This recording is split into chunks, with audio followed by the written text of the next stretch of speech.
Ladies and gentlemen, welcome to the RGT podcast, episode 11. Got a lot to talk about, a lot of topics out here. A lot has happened since we were live, but you already know, here with the fellas, we're going to discuss that and we'll have fun with it. All right, so welcome. Let's go ahead and get into the show. Let's start. All right, we are definitely live. So, who do we have here today? We are here with, you want to go ahead and get your intros? Let's go ahead and get to these intros. We're here with Carlos Fernandez. We're here with Craig, not Craig, but Craig Harris. Go right ahead, get your intros out there. Go ahead, Carlos. All right, man. Once again, we're in here in the RGT podcast to enlighten those individuals in the gaming aspect. And as always, man, gamer by choice, not by trend. And let's get it going, man. All right, go ahead, the Messiah. Go ahead. What's happening? It is the Messiah of Xbox. Check out my preaching I did earlier today on Twitter. Just happy to be here with these two gentlemen, and let's get it going. Talk some games.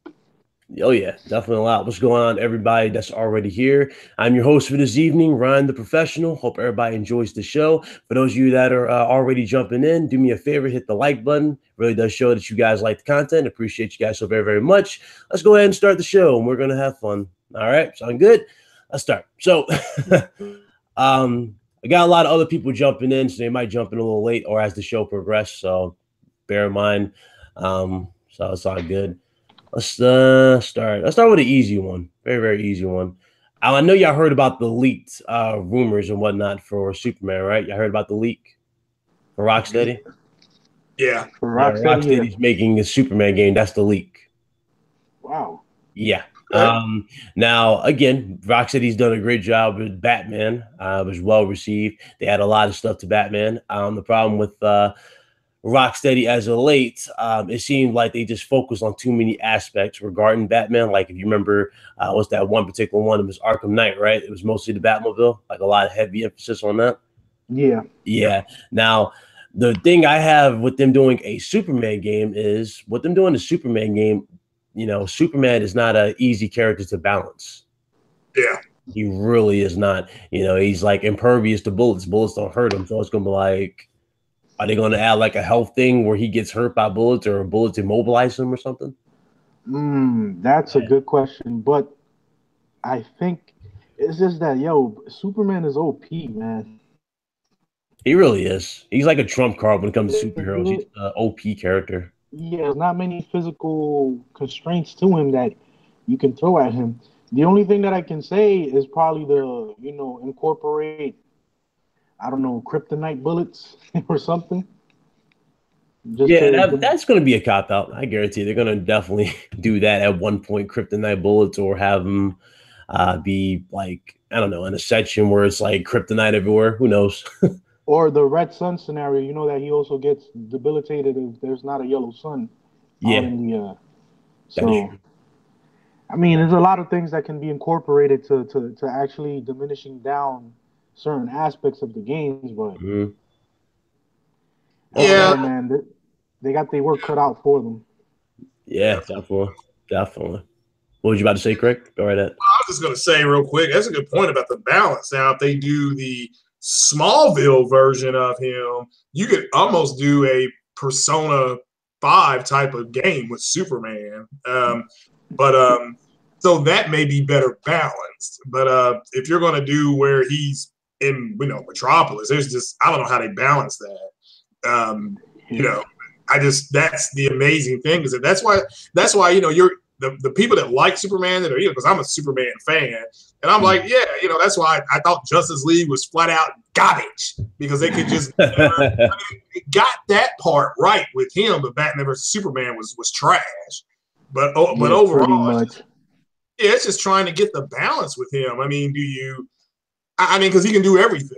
So I think if they go back to maybe, like the Smallville Superman, where that was a little more balanced, so it's interesting. And that's if the leak is true. It may not be Superman. It may be something else. But so it's interesting to see, hopefully if the leak is true. Yeah, definitely. I'm okay with anything they do as long as they don't do what they did with the N64 version. I know you remember the rings. Oh yeah, that shit. You had to fly to the. Don't remind me of that, man. That shit had me. Ugh. Yeah, I'm looking forward to it. I can definitely see them bringing a lot more to it. They probably do. Remember how they did Doctor Strange for not wait, what's his name? Was it Doctor Strange for Batman Arkham City? Was it Arkham City? What's his name? No, was it Doctor Strange? What was that dude's name? Oh, you mean the sorcerer? The sorcerer? No, not the sorcerer. I'm tripping. He's that dude that knew your identity. He's a doctor. I forgot his name. I remember. I forgot his name for Arkham City, but they could do that type of look, that type of style for Lex Luthor in the game. That would be great. Yeah, they can do that type of thing. Have him be sinister, have him just be power hungry, control over everything, control over assets. Hugo Strange, that's his name. I knew his last name was Strange, but they called him Doctor Strange. Hugo Strange. There you go. They could do that sort of thing. Bullets and all that. Again, that's just going to be where the balancing comes into play. It's going to be interesting to see how they do that. If they're going to focus on details, like if you really get hit by bullets, do you see the bullets fly off of you? That's going to be real, real interesting. But yeah, I don't really see much they can do with Superman. His weak point is actually sound. A lot of people don't realize that. His weak point is sound. I mean, he can be slowed down by a sudden burst of sound. I mean, it'll overwhelm him. So, but he'll recover from it, But right. A lot of people just don't realize that. I mean, if you watch Man of Steel, like when the Kryptonians first got here, they had to cover up their ears. Yeah, they had to adjust to their atmosphere. They never. Yeah, they were, adjusting, and it's just like, well, wait a minute, we have to try to tune this out. That actually was a bigger part of the story than they just didn't let it be. But ultimately, so yeah, they can balance it out. That's why I think if they just go to him when he was younger, that's fine.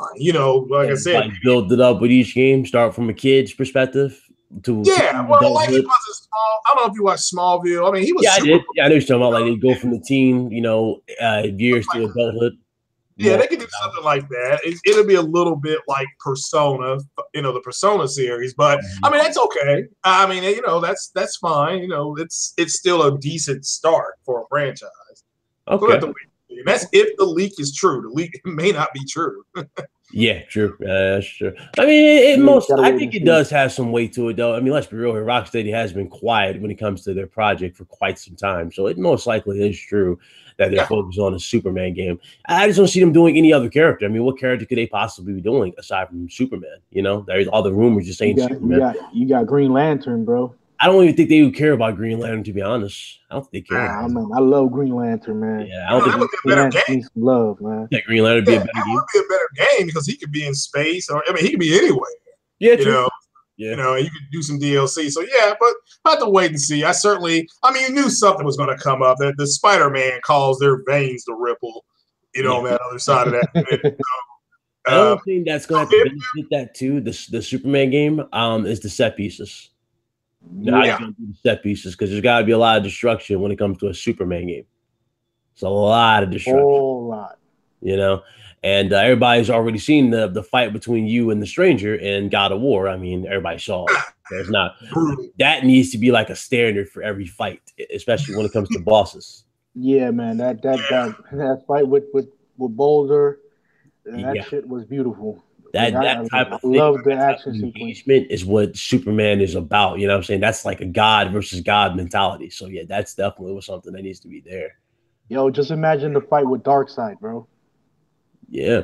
Oh yeah, they can always, and that's a trump card too. They can tease that with the first entry of this game. Man. Yeah, they can definitely tease that with the Darkseid, bro. Yeah, definitely tease that. What am I about to say? Now they got that out the way for that whole situation. Yeah, definitely with the dark side. That's a good point. Good point. I forgot about Darkseid. Let's see here. I know you're having a field day on this with Twitter, Greg. But Black Panther's Ultra HD exclusive. Hey, shout out, wait a minute. Shout out to Joe Robinson. Lord, he's having a field day. Shout out to Joe. I won't say his last name because even that one. I'll just say shout out to JR because he created that, and I just laughed because he said it doesn't take but about 5 minutes. So I had to learn how to do stuff like that because when that popped up, I hit the floor laughing. Like, how are they even? I couldn't hold it together. I just couldn't hold it together. I'm like, yo, is this fool really blowing this out of proportion? Listen, man. I don't know what drugs they got in New Jersey. I don't know what kind of shit they have in New Jersey, but live wires, seek some help, my brother.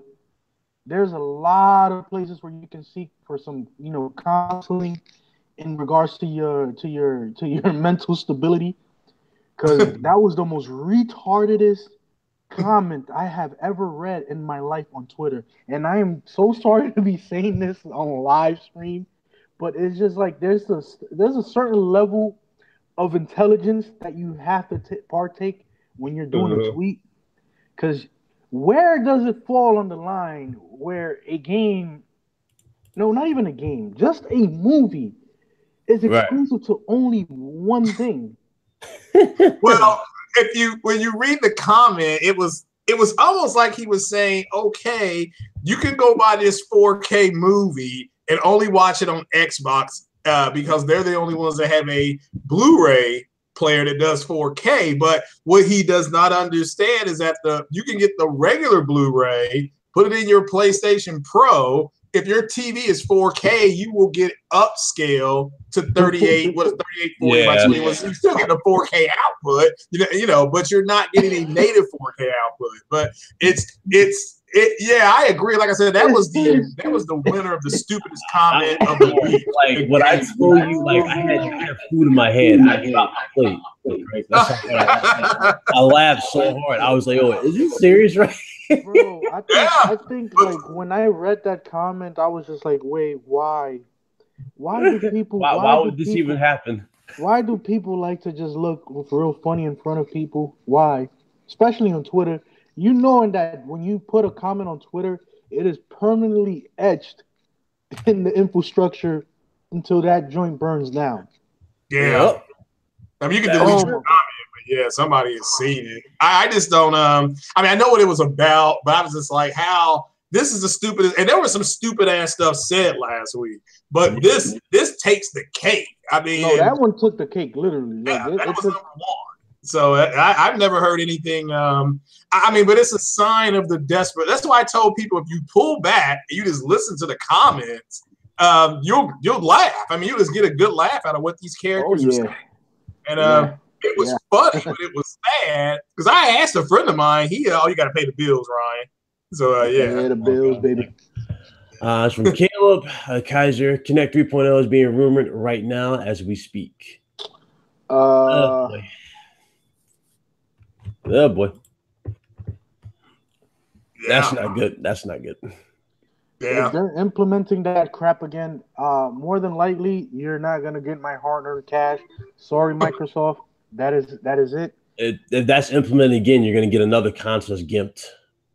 Nah, at the launch. No, that's how they messed up the Xbox One this gen. It was gimped by the Kinect. Oh man, I don't understand it with the Kinect, man. The Kinect is not a great peripheral, man. It's not. It's a rumor. Yeah, true. It is a rumor, though. That's a rumor, but hopefully that's not true. If that's true, then we have not done anything right. Please, not another Don Matrick moment, man. Oh, yeah. He's gone, but apparently he's not forgotten because his legacy still lives on. Well, it's a lot of money. You have to realize how much money they spent in R&D on that Kinect, and they do want. I mean, I'm pretty sure they made it back though with the 360 alone. Yeah. Pretty sure they made that budget back. Right now, it's just them trying to squeeze whatever else is left out of it. Like they're trying to tweak it, get some more out, but that's it. Yeah, I agree. But motion controls is cool. Like the motion control phase, it died with the Wii, basically. It died.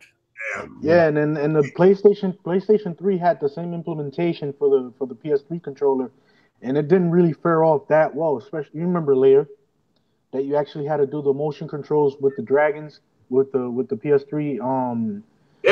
Layer axis mode. Yeah. Yeah, I remember that game. Yeah, that's crazy. That game had a lot of potential. It looked great. Like it still looks great to this day. The water looks good in Lair, but the motion controls really did just give the gameplay. It killed it. It killed it Yeah, completely. I played that game for like a few hours straight. I wasn't necessarily bored. I was actually into the game. I was starting to like the characters, get a hang of it, the combat and all that.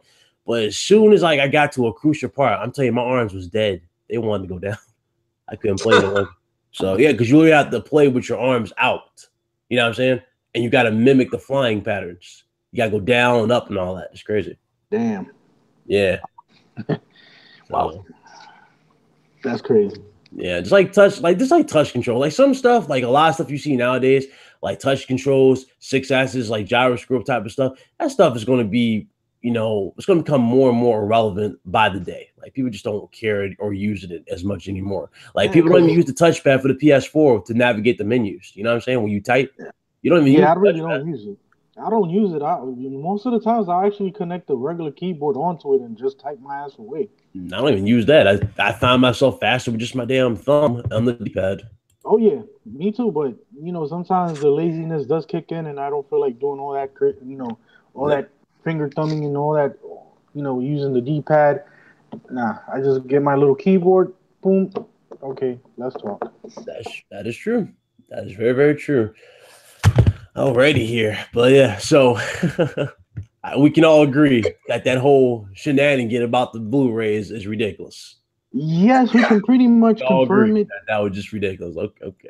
Yeah, that's the all-time. But that just shows you the level of desperation. That just shows you where they are. They're in a bad place, and they are. A lot of them are unfortunately hanging their hats on E3. So. And it's that's where they are though. I mean, I'm glad I'm not in that spot, because whatever they show. It's like this one right here. Now this one right here this is not a surprise. We're seeing this all over the place now. The narratives are changing from talking about games to hyping up features over games. Now notice I said features over games. They're saying that features is what matters and games don't matter anymore. It's about features. It's always been about features. A concept's been defined by the features. It's like, no, it has not. It's never been. Mean, practically, if you think that features actually sell a console, then you're not gaming at all. That just adds a little extra oomph to the price. That's it.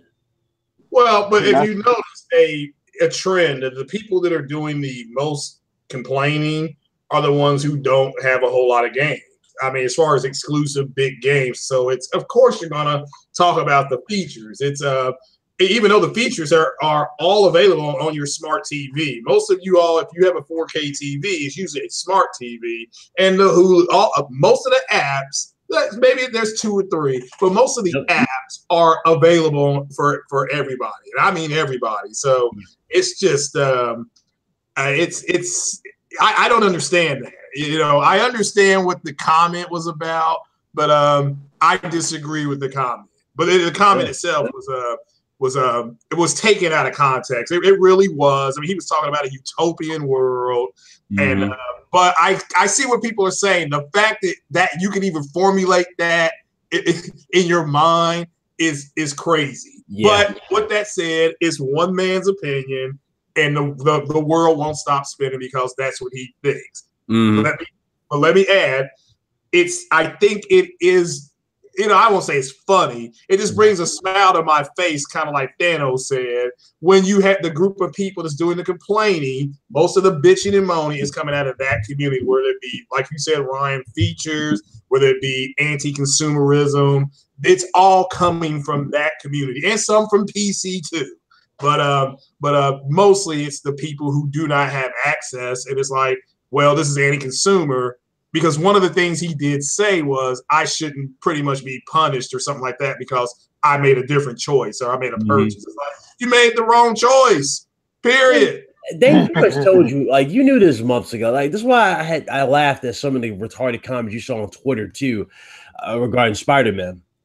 The dude saying, "Oh, Sony's gonna regret the day, or Insomniac will rule the day that it's not on Xbox." It's like you knew months and months prior that this game was only going to be on a PlayStation product. No, they didn't. But no, they did. See, that's where we're making a mistake. Honestly, is that I talked to a guy. I mean, he was hot. I mean, he was upset. He did not understand that Sony owns that intellectual property because he said, well, when you go to a movie, it doesn't say Sony, it says Marvel. I said, you're correct, but in the credits at the end, it says Spider-Man appears courtesy of Sony. You know, that's what it says. You know, and it's a professional courtesy that Sony is allowing Marvel to use the character in their movie. So they own the intellectual property. I just think that, yes, you should know by now, because Sean Layton last year, when they showed that Spider-Man video, he said, here's an exclusive, a true exclusive to our platform. And they showed Spider-Man. So, I mean, I don't know what else to say, but we are making an assumption that they do know. They don't know. Remember, these are the guys who want to come home, put on a headset, and play with their friends. So they're children. As far as I'm concerned, I mean, it's like your mom giving you a pat on the butt, giving you a flavor sickle and potato chips, and saying, "Go ahead, go outside and play, but don't get too dirty." You know, so and that's what they sound like. And you know, crazy though. Marvel's getting some of these characters back, but it's only after these particular studios have like either milked them for what they're worth, or completely destroyed their credibility to the point where nobody cares. You know what I'm saying? Pretty much. Like, look at Fantastic Four. Marvel got Fantastic Four rights back. Not yet, but yeah, they're in the process. Pretty much got that. They're going to get that. That's pretty much getting back. Like they're not getting no money out of it. The remake that they did with I think Killmonger as damn. Trash. Yeah. Oh, that was so bad. Yeah, they had Killmonger as what's the dude's name? The fire. Michael B. Jordan. Johnny Storm. Yeah. They had him as the Johnny Storm, and they had somebody else playing Invisible Woman. I will say that the Thing looked better in that remake, but still, that's it. That's all you had, and that couldn't even save the movie. That couldn't get the movie over. Yeah, boy, that movie got butchered, and Shane Black has not recovered. I know he's supposed to be directing the new Predator movie, so hopefully that does well. What, Predator? It goes like this. Unless Sylvester, but Arnold Schwarzenegger has a cameo, I don't think people will care as much. Oh, it may be The Rock. They're trying to get the one a cameo. Yeah, you know maybe a cameo, but they're trying to get The Rock to be in it. They're just waiting to hear back. But Shane Black, that's the guy who directed, he brought up Fantastic Four, and that was straight trash. I mean, it was so bad. It didn't make no sense. Like, it's like kids don't even talk like this when they want to be scientists. What do you mean interstellar travel? These are kids. Really? Like, come on, man. Yo, there's one little comment though that I highlighted. Hey, Schwanz, if you want in here, I'll let you in here, brother. Let me know. I'll definitely see you there. Like, I want to partake in saying this little statement right now. It's by your boy Benji963. Have you seen the fast one Colt Eastwood try to pull with Xbox Live versus PS Plus numbers? Oh boy. Again, I've seen that, and you're going to get more statements like that. This is why I tell people in the PlayStation community, if you just step back and let them just go say what they need to say, you will get a litany of material. I mean, I'm getting so much material already for next week's 3 Stupid Things out of their community. It's out of their own mouths, and I'm not putting words in their mouths, but I agree. Yeah, it was I can understand it's an honest mistake, but you got to be nuts to think they've sold that many Xboxes. That's the first warning sign. They haven't sold that many. Got a question from a chat here. So, is everybody excited for the Spyro Reignited trilogy? Oh yeah, I am. It looks good. Definitely looks good. Definitely looks good. Yeah. Do we know when it's coming out? It comes out this year, right? Something right, but I don't know. Yeah. I guess fall, or that's kind of. Now, Spyro, that's that blue or pink dragon or something like that, right? It's purple dragon, purple. I ain't excited about a purple dragon, but I'm excited that because people have been asking for that game. Oh, September. Cool. So I'm glad that I don't know, something else is coming out in September. Oh yeah, Spider-Man. Oh no, that's Spider-Man. Spider-Man's coming out in September. No, I was about to say regarding that. Are you even have you seen the Red Dead trailer, the new one? Yeah, a lot of people not excited A for it. lot Bro. of people was like expectations went like down drastically for some odd reason after first seeing that. I mean, I'm kind of like in between the mix of wanting to play the game and seeing how it plays to just like, okay, will this meet the expectations or will surpass Grand Theft Auto 5? Because if it passes Grand Theft Auto 5 in terms of, gameplay and a little bit more finesse into it, then okay, it's gonna do well. But if it just feels the same way as Grand Theft Auto 5, just with the Westerner setting, then we have a problem. Pretty much. Then we have a problem, a real problem. Hey, Fonz, send you the invite to the party if you want in here, my brother. I got you in it if you want to get in there. What's up, random guy? He said September 21st. Okay, nice. But yeah, I've not seen the trailer. So. I have a feeling they're going to try their hardest to implement everything from what was it, GTA Online. They're going to try their hardest to replicate that for the online for Red Dead. I guarantee they're going to try it. Just had that feeling. I'm expecting more set pieces, obviously similar to GTA Online with the heist on this one. Only, they're probably going to make a big emphasis on like the train heist, regular bank heist. So yeah.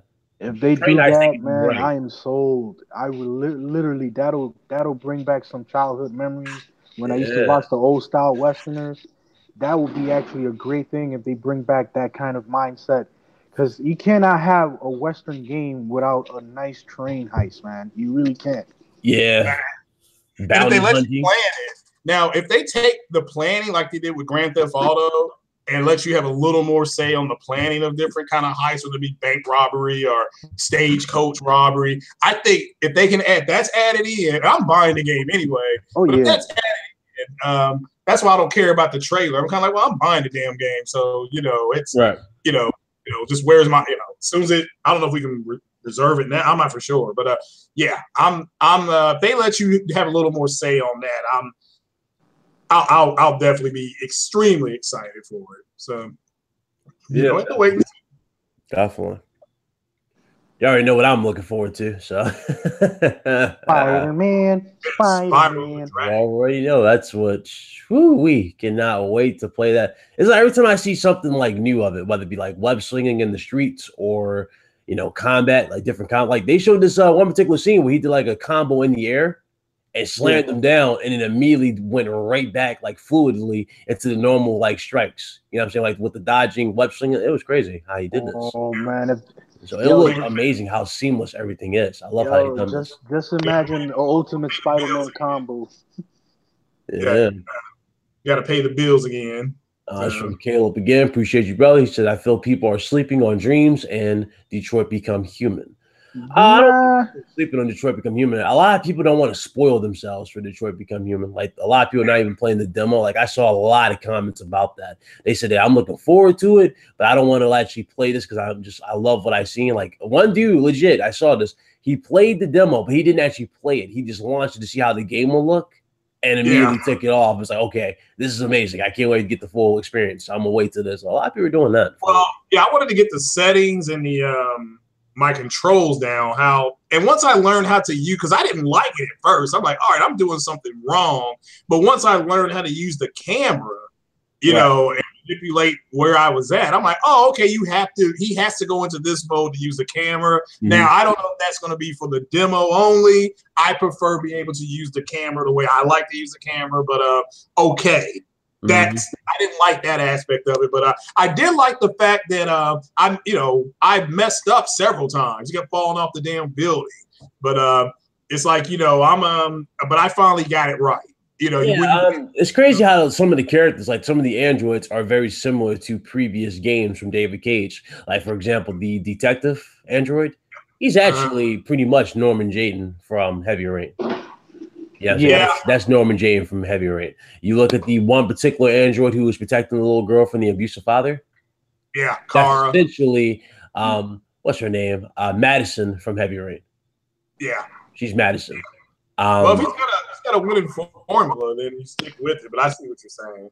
Yeah, like they got similarities. Like they act a certain way and they're very similar. But I like this though. I love that spin. You know what I'm saying? I love the spin that they've done with this. That part with like I remember when I picked up the gun, I thought I was done, but it's like no, the gun's not even loaded. You have to find the bullets. Yeah. You know what I'm saying? I love that. I like how the probability of success went from. I was like, wait, I have a gun. Why didn't the probability of success go up 50%? That just went up like a few percentage. Like, wait, oh, it's not loaded. So a lot of stuff they done with this. I like that. I do like what they do. Yeah, because it all depends on what choices that you make. Mm-hmm. You can actually be, you can actually go to the route where you can try to kill the perpetrator, or you can actually negotiate with the perpetrator, or you can reason with the perpetrator. So this way, it gives you those kind of decisions, and however you go on about will determine how great or how worse it's gonna get. Yep. That aspect, I love that. I love that in games, like to give you that freedom of choice. Yeah, the choice is what because even with the gun, if you don't find it, your probability goes down. And, I had to manipulate that scene. Like, okay, yeah, we're talking about the demo. That guy got shot. So when the gun went flying out, it went out physically and landed, in theory, where it should have been. I'm like, wait a minute, he got shot here. Oh, there it is. So that for me was kind of pretty cool. But, that's I agree with you guys. I don't think anybody's sleeping on it. We're just everybody's still trying to come down from God of War and Infinity War. I've been on a 2-week high.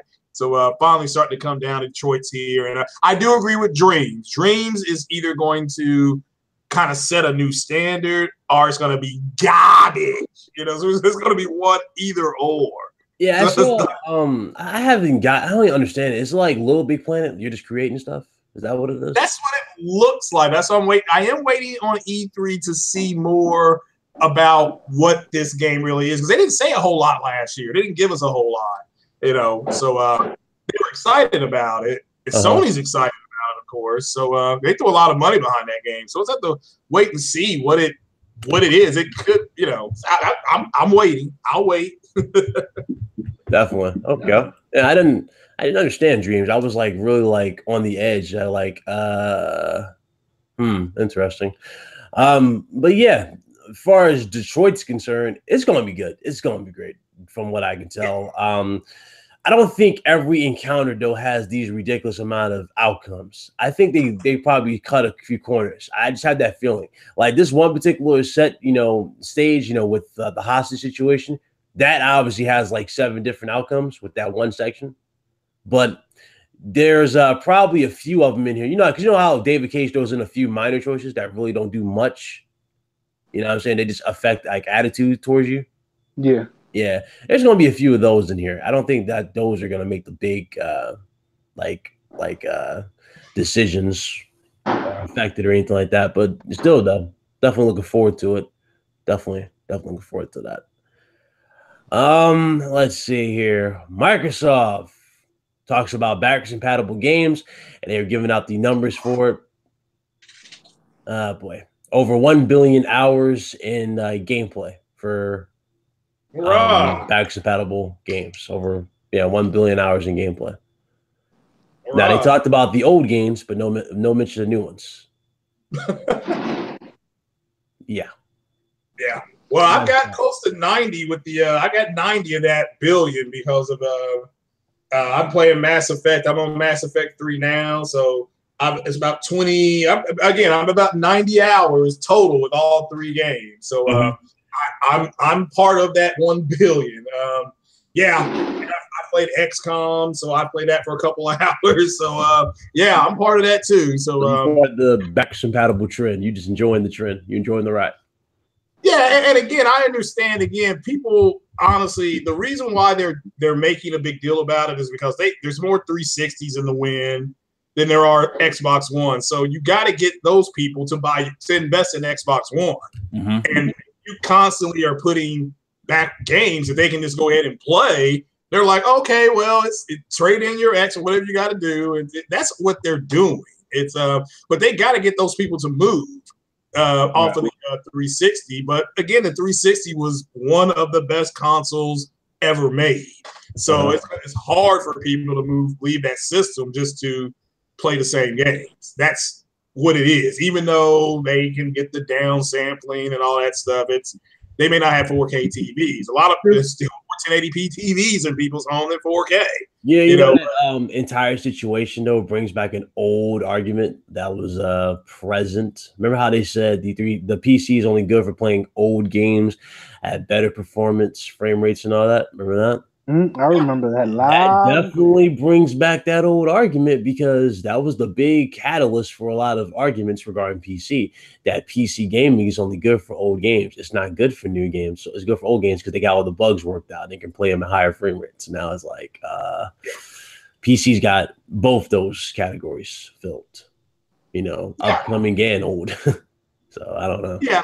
And Xbox have an identity crisis. Like they created a great system with the 360. And it's just kind of like, well, because somebody did ask me at work, is the Xbox One worth buying? I said, no, not if you have a 360 and it's working good because you, in essence, are playing the same games. It's just you get a higher level of graphics setting, which if you're not into that, doesn't matter.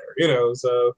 It's dumb though. I don't even know why. How did they come up with the name Xbox One? Why didn't you just call it the Durango? Yeah.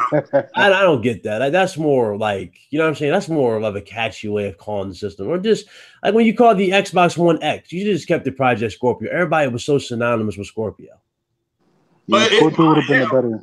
Yeah, it was so synonymous. Just call it the Scorpio. Why'd you have to call it the Xbox One X? No, like, it's still a Scorpio.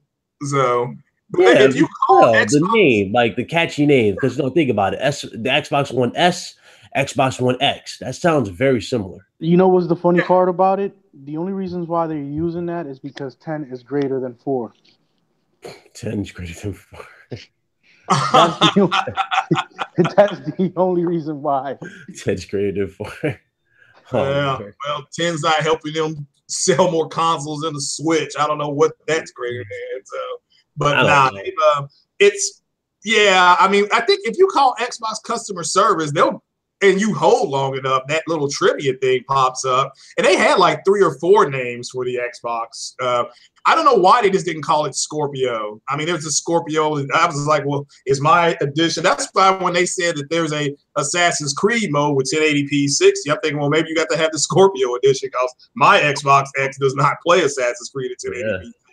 It'd be pathetic sometimes though when you call customer service and they act like salesmen on the phone with the damn commercials and shit, like little robots. Like, did you know? Like, because I remember I called Sony back when they sent me. You remember the old PlayStation headset, the little wireless one? Yeah, trash. Yeah, okay, I got that one. I got it, and the little USB dongle that goes in your console. That thing like messed up, and I had to call and get that replaced. So I had to send it back into him. She's like, okay, so we're gonna definitely take that for you. We'll send you the information. Okay, cool. By the way, okay, it's like did you know that the PS Vita's out? I'm like, I don't care. I don't care about no damn Vita. I don't. Yeah, I like that Xbox though, but man, these people, man, online, man, it's a comedy of errors. Literally, it's just a comedy of errors with them. So, them falling all over themselves and backing up. Got people saying God of War wasn't that good, then turning around saying it's one of the better games they played. And, like, goddamn, you just flip flopping. I mean, I don't have to turn my fish. I don't flip my fish more than these Xbox fans. It's pathetic. So, Yeah, man, I really don't know. Did something weird just happen for you guys? Yeah, I saw you drop out. Okay, it's an error for some reason on that. That was weird. Well, my bad. Anyway, what's up, everybody? I don't know what that was about. So yeah, this everything regarding the Vita and everything regarding handhelds. Yeah, I don't know. Man, I mean, practically, listen, it is what it is. Power has not done anything for this console. It has not warranted the purchase for this console for certain people. I am not trying to say that power is never good. Power is something that people always seek, but with power, you have to have balance. And unfortunately, there's not that much on the Microsoft side of gaming. There's not that much balance of just, dealing with the power, putting these developers to actually use that power. Only a limited amount of actual titles can actually harness the power, but with certain limitations. Mm-hmm. So it is practically it is what it is. You're paying $500 for an equivalent of a RX 580 in Facts. terms of power. So you cannot even compare this Xbox One X to a 1080. Nowhere damn near in hell you can compare it to a 1080 Ti. There are Yeah. I mean, a lot of people fail to realize this too. Like, even when you buy a pre-built, I know. Craig's familiar with this as well when it comes to pre-built machines. Hold on, Yeah. let me get to You this. gotta pay the bills. You gotta pay the bills there, right? Another one from Caleb. What's up, Caleb? Appreciate you again, brother. $5 says Shine and Polygon are saying Connect 2018 will implement cloud power sensor for HoloLens. again with I'm tired of the cloud. Why? HoloLens, I don't think that's going to be HoloLens is cool, but that's something that has a much better use than VR. If you think about it, that's something you can use on like doctors.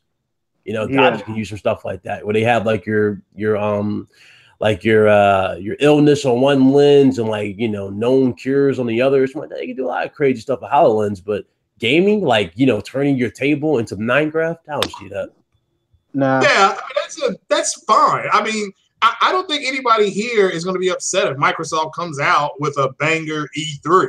Yeah, I mean, you will not. At least you won't hear me complaining. I'll be like, well, that's fine. I mean, that troll has not come up here to get his Xbox. So far, I still got mine, and like I said, I needed to watch Black Panther in 4K.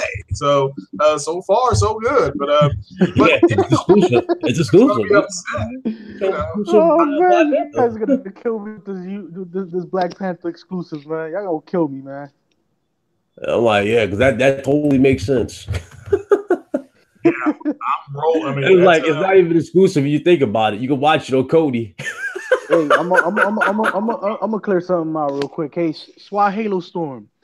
If you do purchase an Xbox One X, you still got to consider the fact that you have to pay for Xbox Live, and that actually bumps it up to 560. Then you have to buy another couple of games with it because some of them don't come with a free included game. So you're spending upwards near to almost $600. Yeah. Now that PC built that was on that specific video was actually $580, so which is still $20 less than an Xbox One X. Facts. If you consider the pricing for Windows on it, did I have Windows on, or do you have to go out and buy Windows? No, he had Windows on it. He had the Windows OS on it. Okay. Well, yeah, I mean it's preference at this point. I don't know why people who are into pixels and power. Shout out to Matt's Gaming because that's what he was in, and he got something called a 1080 Ti. So he's like, I can have my Xbox 2 experience right now. So I don't know what these cats are waiting on. Just go ahead and get your PC. But upgrade. And before, the only thing I can say is complicated for PC builders or people who are putting together for the first time is the thing called cable management. That's it. Yeah. The CPU. Because like I said, I don't know the difference between the i5 and the Ryzen CPU. Whatever. Yeah, the Ryzen. Now the Ryzen is people are not even jumping. I don't think usually when people build their PC, they're not gonna go full-fledged Ryzen out the back. I don't think so. Ryzen. Well, I don't know. That's my point. I know I don't want an i3, so I was like, well, let me look at the i5. And somebody said, well, you should wait on the Ryzen. Like, all right, I'll wait and see what the Ryzen's got. There's a website that pulls up a differential thing, and I'm like, all right, well, according to this, if I want to do desktop work, if I'm running a business on my computer, I should use the Intel thing. I'm like, for gaming, it said the Ryzen CPU. But it was deficient in other areas that the i5 was much better at, So I'm like, all right, well, I'm just going to wait and see what goes on sale first. That's all I can do. I mean, can't afford the OR. Yo, Halo Storm, I understand exactly what you're trying to do in terms of talking about tax, and that applies to PC as well. But down the norm, you can buy yourself a $450 PC pre-built that will literally match the same specs as the Xbox One X and do the same thing. The only time it goes either way. $600 price range is when you want to go over like stuff that you really don't need to go over. Like in terms of looks, like a lot of these cases now are getting expensive. They got these things called RGB cases. RGB cases are basically cases that light up different colors. You can set them to do different moods, and they got these particular cases that have these things called tempered glass, which is heavy as hell. Huh? Say mood? Yeah, they can change. They have different moods, like mood. Oh, for God's sake! This I'm going to turn on, for Christ's sake. No, legit. They're called different mood sections because they have like pulsate and shit like that, like different moods. So. Oh well, yeah, I wouldn't mind having something like that. I mean, I've got a case here, but if I could get something that turns colors, I wouldn't mind doing like red, black, and green. I hope you're ready to pay like $120 just for that case alone. Yeah, I better wait there for that to go on sale. Those RGB cases are ridiculous. They even got the tempered glass ones, and they're heavy as hell and fragile on the sides. Yeah, I mean, you could. I mean, if you want to, it's all in the aspect of your pockets. Yeah, whatever it is that you have, right? You want to set a limitation to what you want to spend. You start with that. That's the first thing I tell people to do when you're starting out to build your first PC. Don't go in heavy deep and thinking that you're gonna build a monster PC with $500. No, go in level-headed. Do a pre-built that is, not that expensive. Tinker with that first, and then you start looking into parts. Confused by it too. Like, listen, when you build a PC, there's plenty of guys to help you with your PC build. There's plenty of guys. Yeah, that's true. I've had litany of people helping out. I mean, everybody's been great. Yeah, man. Just go to the threads. There's a lot of threads where you can talk to actual people that game on PC, and they will give you so many tips. And myself, I'm on a good channel. Like, listen, this for everybody too, because I actually subscribed to this dude a while back, and I still watch his content. He's a real good YouTuber. His name's Tech Deals. Go check out Tech Deals. Yeah, Tech Deals is Tech Deals is a real good YouTuber. I subscribed to him back before he reached 100,000. Like, this dude was at, I think, 5,000 subs when I first ran into him on YouTube, and he had that big breakout moment where he basically bought a pre-built PC, which had like an i5-7400, very similar to the PC that I bought because I bought mine pre-built. As you clearly see now, I'm upgrading the internals. And from what you guys saw me post on Twitter, there's a lot of stuff I need to simply remove and upgrade, such as the power supply. And this is where buying pre-built, a lot of people do not recommend. Even Sick Humor, he says this all the time too, and he's got a point. When you buy pre-built machines, they cheap out in certain areas. They cheap out. Yeah. They give you RAM that's super, cheap, right? That isn't really performance heavy. It's more or less designed just to get the system, running and, get you happy. You know what I'm saying? You want your system to work right out the bat. So it's going to work. Fernando Byron, not to interrupt you, said he's got a pre-built monster called the PS4 Pro. Oh, God. So, yeah, they usually give you these cheap stock fans that are clear and stuff like that. They always find something cheap to throw in there just to make sure that you can afford it. The motherboard is really where they cheap out, though. That's where they really cheap out. I saw Xbox Video. He has a Ryzen in his rig right now, and they gave this for the cheapest motherboard on the planet right now. Yep. I'm talking it can only do the bare minimum, Craig. Well, what's the bare? Well, see, that's the thing. See, I know I want 1440p 60, so I'm gonna have to buy a 1440p monitor, which is fine. I knew that going in. So, but yeah, if I could get a case, because I have a case here, not a case of beer, people. I have a case or a tower. I call it a mid tower or high tower. It's a mid. It was only like mid. Go check out. There's plenty. Go to Cooler Master. Not even that. Yeah, that's what I did. But I'll return that if I can get one that turns colors. I'm kind of like you want a standard case. I want the one that turns colors now. If I can get one, especially if I can pick my own color, I'll do Pan-African colors. So I would have red. Nah, to answer this also from the chat, Swahilo Storm. Yes, we know that the X is not given credit, but that's Microsoft's fault for it happening. I don't know about you, Craig, but you in for a big you in for a long wait, my brother. You said you wanted a tempered glass, right? and like I don't RGB. know. I just want one that turns colors. They don't have to have nothing on temporal. Here you go, RGB cases. There you go. Right. Oh, that thermalake looks nice though, man. This one. What's the price on it? Yeah. Let's look at $61. You want to get the thermal? Yeah, where's $61? Where is that at? I can afford that. Yeah, what's that one? Oh no, Yeah, I don't like the colors. I just want red, black, and green. That's all yellow. Yeah, you can set the colors. No, you can put the settings as the way you want. That. Oh yeah, I like that. Yeah, $61. Like oh, I'll buy that. Jet. What is Jet? What is this website? The shop says, hold on. It's called Jet something. Yeah. Jet shopping. It's Jet shopping. Hey, Jet shoppers get free. Hey, 30. Well, I'll be a Jet shopper if it gets me some money off. Now you can actually find a lot of cheap stuff on Jet, man. Like I've been there. A lot of cool found, isn't it? That's fun. I just never heard of it. Amazon, I've heard of, and then the other one everybody goes to. Hell, I can't remember the name of it. Bro, but, you got. Oh. Yo, stop now what do you all think? What do you all think about if you buy an Xbox? If you buy an Xbox, you get some flowers for your mom. No, I can't afford.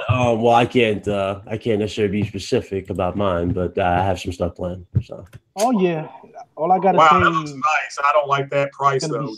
Yeah, I'm saying the RGB cases are the new hot trend going up with Ryzen, so those things are expensive. Yeah, I got a RGB base keyboard and an RGB mouse, so. Yes, I've got a keyboard. I've got a gaming mouse. I'm ready to, so I'm almost there. But what do y'all think about buying the Xbox One S and you get some free flowers or something like that for your mama? I mean, I think Xbox this is anytime you are co-oping Mother's Day to help sell consoles. You know what Microsoft reminds me of right now? You know that little weird dude that you should like, how you go like to a nice restaurant and like it'd be the dude like that'd be like the men's room attendant or something like that. They'd be selling you shit. That's exactly what they sound like right now. Hey, you need some soap, man. Hey, you need some towel. That's how these fools are right now with this Xbox. Yeah. Well, this is an all-time low. I even took that in there. I said, man, how desperate are you guys trying to sell Xboxes with flowers for Mother's Day? Like, hey, Mom, I got this Xbox for you. And these, there's some flowers. Your mom's is gonna look at you, boy.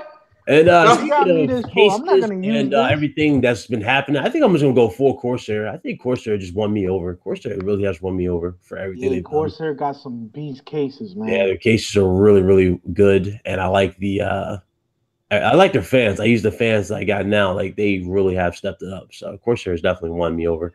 A lot of stuff. Definitely. I don't know about Craig. Craig need to go to Corsair, man. Hey, I've heard of that. Are you talking about for the power box thingy that goes in the cases, for the fans? I'm talking. Just give Corsair a try. Just give it a year. Does it have one that turns colors? Fine. They got them all. They got everything. Okay. Well, they got these fans called the Quiet Edition fans. The Quiet Storm, yeah. I mean, a lot of fans. A lot of people got these type of fans. So they're called quiet fans. They're called stealth fans or some shit like that. Asia Horse.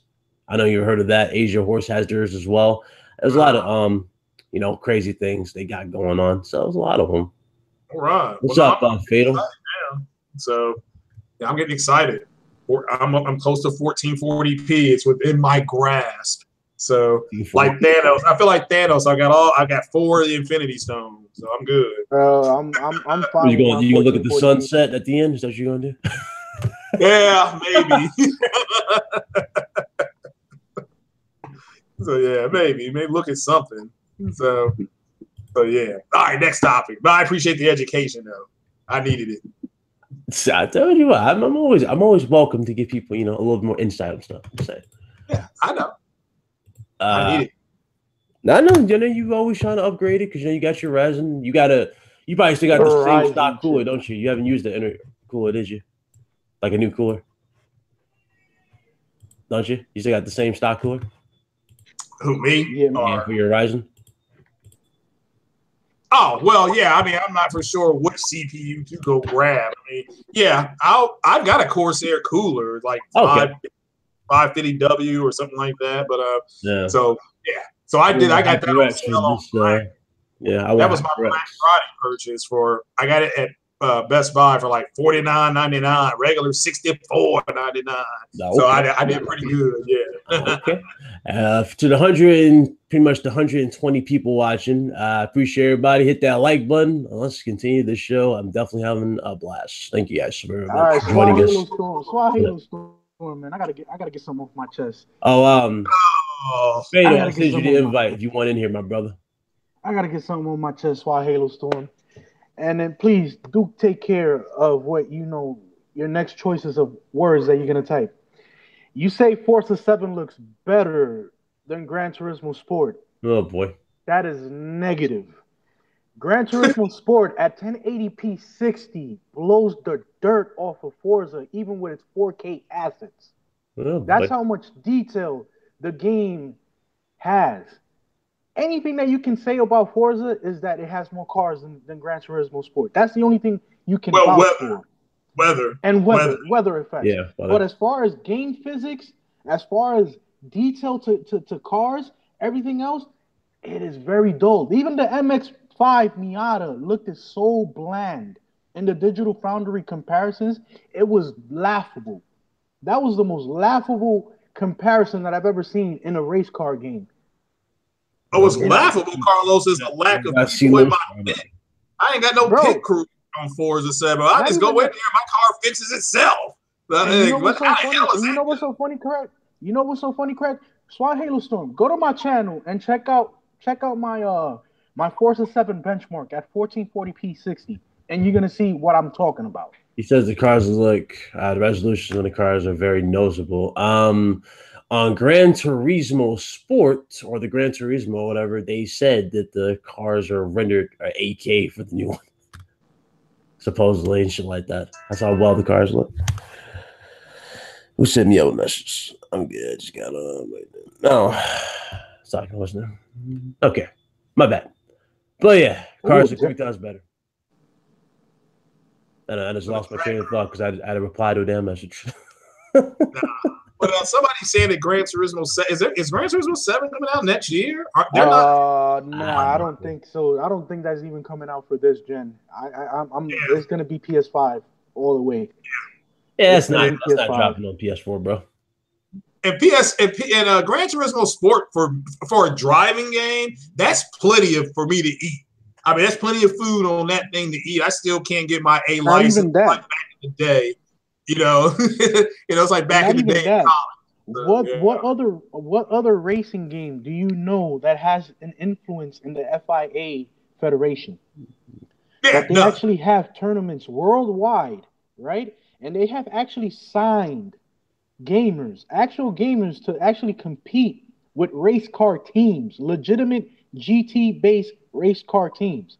I have not seen, not even Forza, that is supposedly the Gran Turismo killer, even to that route. They only sponsor stuff that's here within the United States. But as far as a global phenomenon, bro, ain't no way in hell Forza is gonna touch Gran Turismo in terms of influence and how they actually take these gamers and actually get them to the teams, have tournaments, and actually get them sign contracts with Nissan, Toyota, Honda, Ferrari, Porsche, any car company, even Aston Martin. When Forza does that, then I can say Forza is doing actually great, and it doesn't. So until then, Swahili Storm, take the L gracefully and bow down. Damn. Yeah, now he doesn't drive. I got something good anyway for Xbox. Courtesy of Jacob here, I just looked it up. Quantum Break 2, rumored to be getting a sequel. Is rumored to be in production at Remedy. Yeah, finally a nice something to talk about. There you go, something to talk about. I want man. Bro, I'm still waiting for them to even make an announcement for Scalebound. At least bring that title back. No, that's not coming back. But if they can do a Quantum Break 2, and a Splinter Cell, and that's fine for me. For me, I'll be like, all right, well, there's going to be something on that console, and I may have to double cross that troll. So I don't know what happened to me. So, but if they can announce some games like that, that's fine. I mean, I think people are like, it's not like Xbox isn't going to show games. They're going to show some games. They're going to be something kind of like, oh, they're bringing that back and stuff like that. But is it going to be on the level of what Sony's going to bring? Blah blah blah. Hey, that shit's over with. People got to get over it, move on. Yeah. Get your shea butter, get your whatever you need to do. Butter knife. Real talk, I'm surprised Alan Wake has not come back to anybody's attention since then. I'm surprised Alan Wake's not even mentioned. Isn't that Quantum Break was supposed to be Alan Wake 2, but yeah, you would think they will have Alan Wake 2 or Alan Wake whatever now, right? They might do it too. I mean, that's fine. I mean, I think, like I said, it's not like people are just going to sit and watch the Xbox conference and not be happy when they're announcing stuff. I mean, I know I'll be happy if there's another Gears game, fine. If there's another Halo game, fine. If there's a Forza game, that's great. That too. I mean, that's fine. But I want that Splinter Cell. I want a full Splinter Cell game with Michael Ironside voicing Sam Fisher. Just give me that. If you can do that, I'm happy. Everything else can kind of fall in line. So, because you're not going to outperform Sony's E3, you're just not. People got to get that through their head. So just go out and do that. Scalebound, yeah, I heard people. Well, I don't even think people care anymore. I think people just accepted that game's not ever coming, and they just they're done mentioning Scalebound. But yeah, that's another honorable mention to Scalebound. That's another honorable mention. That's not coming though. It's not coming. Yeah, a new Tenchu. Somebody Car 2004 out there wants a new Tenchu. Fine, but that's a PlayStation. Tenchu is rumored to be the Bloodborne trailer that we saw, or supposedly the Bloodborne trailer we saw a game trailer. So hard to say if that's true or not. I don't want it to be Tenchu, even though I'll take a new Tenchu, but I want that to be Bloodborne 2 so bad. I didn't know you was in here. What's up, man? Hey, yeah, you sent me the. What's up, boys? Thanks for having me on your show there, Ryan, as always, buddy. Thank you. You did about 3 hours ago. You just now jumped in? Wow, I feel a certain way. No, the message you sent me was 7 minutes ago. Yeah, right. Okay. Let me show you that screenshot, sir. I will. No, I'm fucking with you, man. Thanks for having me on your show. I appreciate it, dude. It's like it. Welcome. Thank you. So let's move on. Quantum Break 2, man. That's good. That's good news for Xbox. Hopefully it looks good and they learn from the criticism from the first one, get rid of the TV show, and actually focus more on the actual gameplay and the performance. So keep that show in there. That was a highlight for me for the game. That was a highlight for me. You say keep the real life show? Yes. Oh my God. That's what made that game stand out from anything else out there. That's what Microsoft is missing, is something that makes it stand out. Well, and you want to keep the show, keep the silly time puzzles, or you got to mimic the camera and all. You want to keep all that stuff too? No. Just the actual. Just the show and just fix the performance. Yeah, just the episodes is what I want them to keep.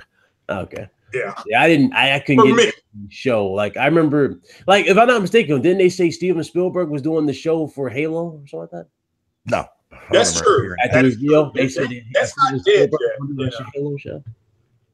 Yeah. Spielberg's working, and he wants to work with some of the same company to help him do Ready Player One. So if he can get that kind of commitment, and it's Spielberg, for Christ's sake. This man made my favorite movie of all time. What, so let that man do what he wants.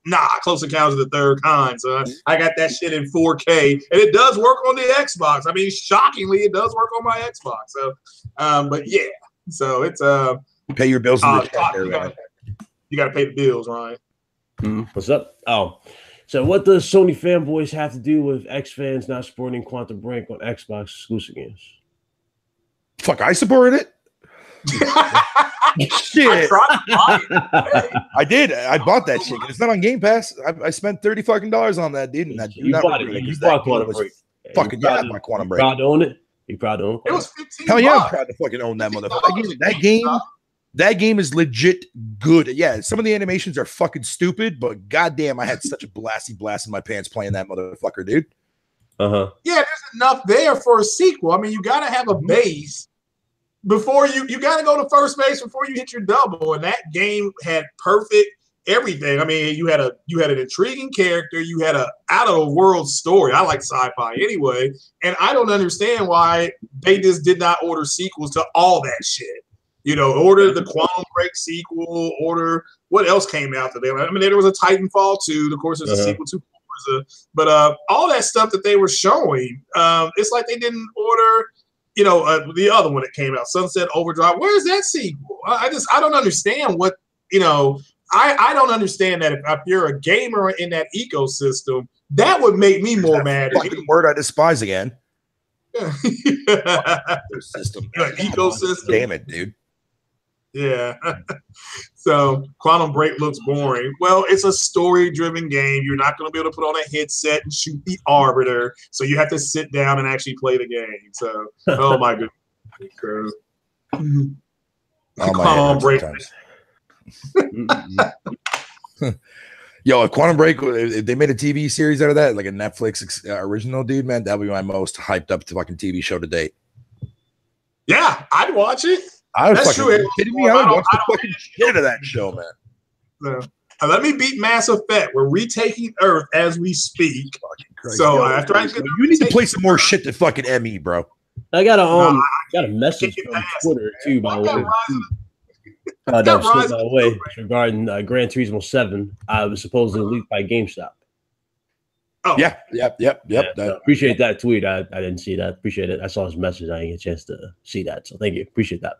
There's a lot of people are saying like, no, that rumor is actually fake, whatever you want to call it, because GTA Sports just came out. What, like this year or last year? They always work on these shit last year. Early. Yeah, they always got Sports is not even a main entry. They already said that Sports was the fucking spinoff to fucking spinoff. Yeah, it's a spinoff, so it's not a main entry. My thing is this though. Before we move on to the other topics, I don't see what's the point. Like, what's the hype behind like racing sim games? I never understood that. Me neither. For me, it's just something. I know Carlos into he got the whole like setup. Like, well, what do y'all get out of racing sim games? Well, it's just for me again playing games like Project Gotham Racing. This is before there was any internet, but you could play games like that.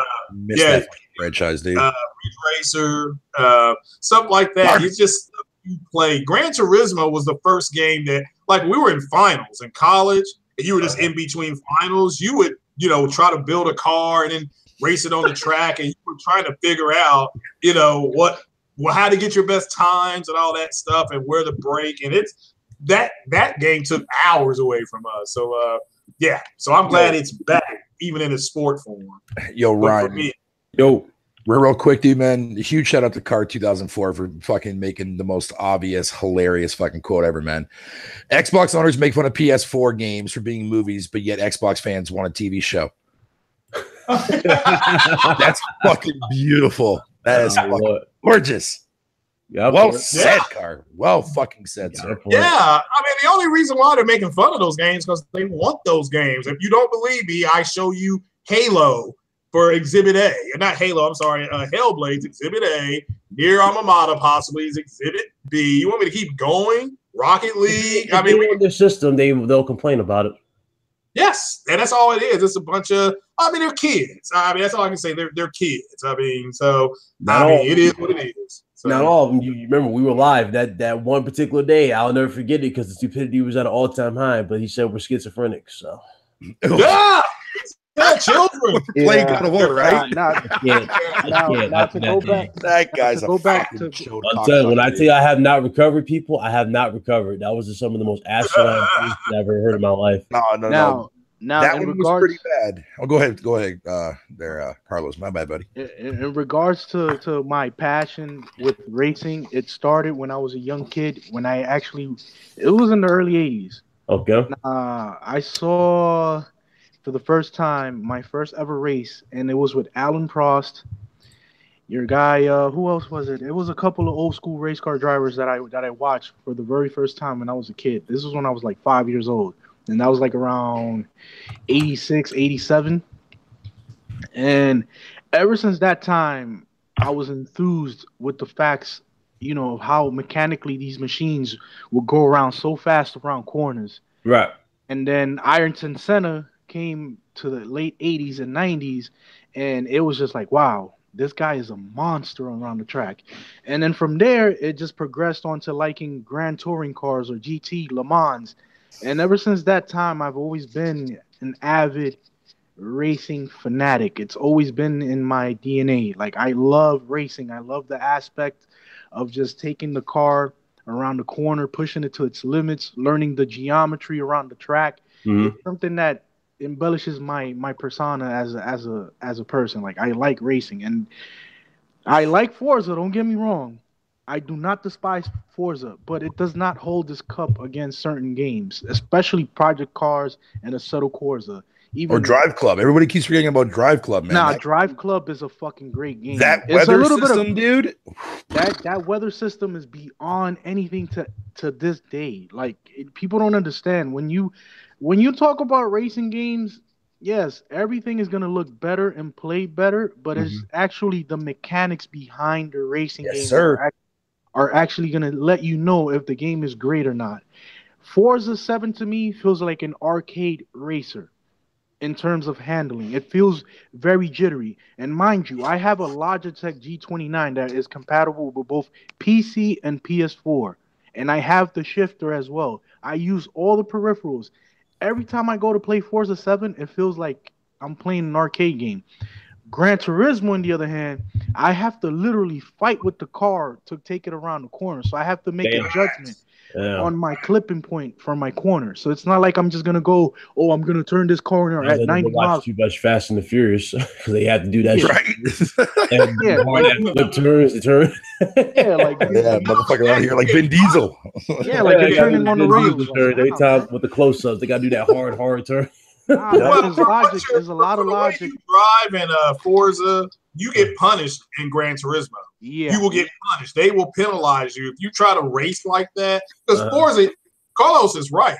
There's a track, I don't know the name of it. It's the same on each console, but the elevation is incorrect. The elevation, the way the track elevates itself, is incorrect on Forza. It is correct on Gran Turismo. So you have to drive the track differently, and you can debo that track on Forza. I mean, you could just debo it all around, just power the track. You ain't doing that in Gran Turismo. Sometimes you just have to say, this race, I'm going to come in 6th place. It's just the way it's I have to drive the track, you know. So yeah, it's because you're in a 5, you know, you want to win 3 out of 5 or 4 out of 5 or something like that.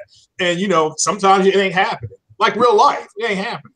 So, nah, man, that's what I like about certain simulators, especially Gran Turismo.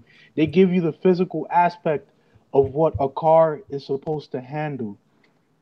It's not the whole basis of going fast around the corner like you do in NASCAR or an IndyCar. This is more a methodical way of knowing the limits of your car, knowing the limits of the capabilities of your tires, knowing how to weight transfer around the corners. There's a whole lot of thing that goes into racing just to go fast. And that's why Forza doesn't compare to Gran Turismo in that sense. Yes, Forza has a lot of cars, Forza has a lot of customization, but down the line, the physics of the game, it is where it is. It is an arcade-style playing racer, regardless of the fact. You can debate with me as much as you want. Even top-notch racing simulator drivers from iRacing. Sorry, I had to step out for a second. have compared the handling physics of both games, and they say that Gran Turismo has the more fluid, dynamic handling. When you mean by fluid, and that's what I like in racing games. I like balance. I don't like to feel like I'm doing 100 miles an hour and I just got to bump somebody off the road just so I could take first place, because it doesn't happen in real life. In real life, you get penalized for hitting somebody in the corner because you could actually kill a driver when you're taking the corner at that rate of speed. So there's a lot of variables that are done correctly in Gran Turismo Sport that Forza doesn't have. And that's where my thing is at. I'm going to let it go because I cannot go no more further than that. All right. Pay your bills, dude. Had to step out for a second. I had to fix some. I hope that I sound better. But yeah, you sound good, dude. Man. You gotta pay your bills, man. Appreciate it. Caleb again. Hey, appreciate you, Caleb. Appreciate you. $10 super chat for PS5. I'm praying Sony will take the Uncharted Nathan Drake collection, give to a studio to remake those games on the level of graphics as Uncharted 4. No, I'm good. Most I mean, we pretty much. I don't think we've seen the end of that. I think we will see more of that going into PS5. Like games from this gen get remastered on PS5. I think we might see that, even though most likely the PS5 is going to be backwards compatible with all PS4 games, though. Yeah. So because they use an x86, so I don't know if they would really go full remaster. That would be nice though to see a collection done on the level as Uncharted 4. No, I'm good. Well, wait a minute. Uncharted 4 is 1080p. Isn't the Nathan Drake collection 1080p? Yeah, but he's talking about like in terms of that level of detail, that level of like motion cap. Yeah, but legit like go full fledged in and do everything all over again. Yeah, like a full ultra settings kind of detail. Like there you go, like ultra. There you go. That's crazy though. The level, like it's crazy if you look at the graphics comparison. Like I noticed how Uncharted looked when it first came out. Like Uncharted 1, like the hair physics and all that just looked trash. Looked like a Super Saiyan type of head on. to it looking more dynamic in Uncharted 2 to now it just looks ridiculously real. Man, I never thought. And first of all, I would like to give a shout out to my good friend Jonathan Milligan, aka the Demon of Love, for actually introducing me to the Uncharted series, because I was not gonna play it, to tell you the truth. Honestly, I was like very hesitant. And then once he showed me, like, yo, listen, you have to play this game. This game is beyond what I expected. And sure enough, man, I got addicted to the Uncharted series. I played 1, I played 2, 3, 4, and even the latest iteration with Chloe, and I'm blown away by how this game has evolved from those humble beginnings. Yeah. Yep. Yeah, you can really see they put a lot of effort. All right, look now, Uncharted 4.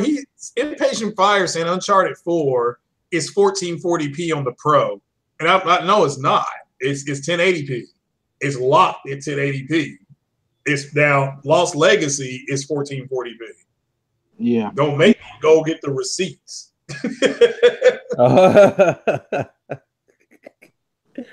Oh no. Yeah, shout out to Spartan Guy. Yes, I am the Messiah here. I mean, I speak in absolutes, so I know what I'm talking about. Shout out to Impatient Fire, though. Shout out to Impatient Fire. He's a watch this fool make a damn video or stream of him just doing the damn Mbaku chant at the damn Xbox. 40p, but the multiplayer is 1080p. You already know you're gonna be doing the Mbaku chant at that Xbox. Yeah. Over that.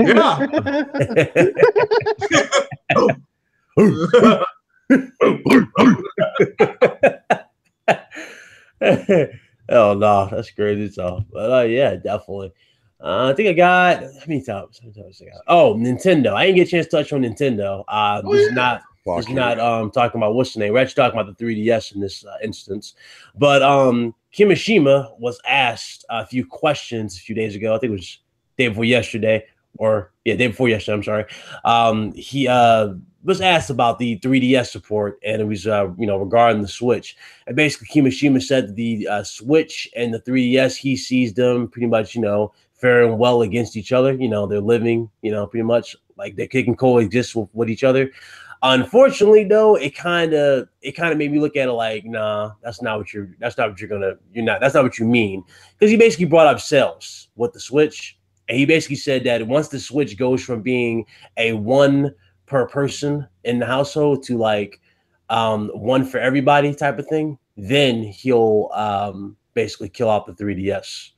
So basically when the sales pick up. I mean, it's practically their bread and butter in the handheld business. So yes, once the Switch is in the hands of many more people, that's when he'll go, yeah, the 3DS will be. It's almost close to like what, like $1 billion almost? What, the 3DS? Yeah, close to $1 billion, I believe. What, in revenue? I mean, in terms of lifetime sales, yeah. Oh yeah, lifetime sales. Yeah, that thing is done ridiculous. Yeah, it's pretty up there, man. It's definitely up there. What do they do here? Yeah, that's a lot of stuff for this for that damn thing. They even talked about Like this might be the last Pokemon or whatnot you get on the 3DS. I promise at this point. Pretty sure because I don't think as soon as you see, it will because I don't think you'll see another like unless they do like a spin-off type of thing for the Switch. But now that don't make no sense though. They probably have his own like full-fledged, one that supports it. So I don't know. Interesting. How they gonna do that? Can you share that real fast? This is for Impatient Fire. Where it clearly says that PlayStation Lifestyle and Uncharted. This is from 2016. Uncharted 4, 1080p, 30 FPS. Targeted analysis reveals. My God. Oh God. Oh man. You're about to get the chat the fucking snap on your ass, son. Well, you want me to show it? You want me to show Uncharted what? Uncharted what? 4? Let's show what it says there. It says Uncharted 4 single player. It's an 80p 30. I mean, this is already done. Oh, okay. Yeah, I got you. Uncharted 4 single player. Now Lost Legacy will pull that up. So Uncharted single player resolution. Lost Legacy 1440p.